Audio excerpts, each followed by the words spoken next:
JB Weld Pro Series Structural Adhesive Plastic Bonder is a powerful two-part adhesive designed for strong, long-lasting bonds on plastic and other materials.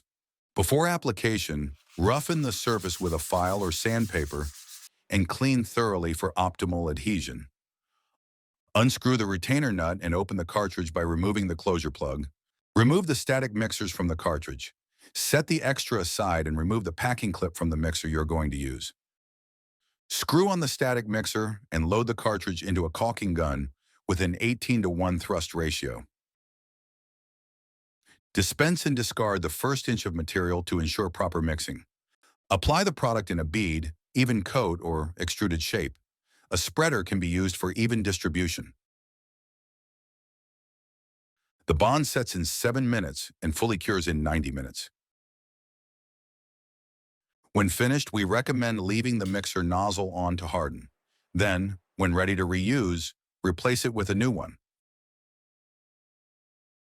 If leaving the mixer on is not an option, thoroughly clean the opening and the plug before reinserting to prevent any cross-contamination that would prevent future use. JB Weld Pro Series, built for the professional.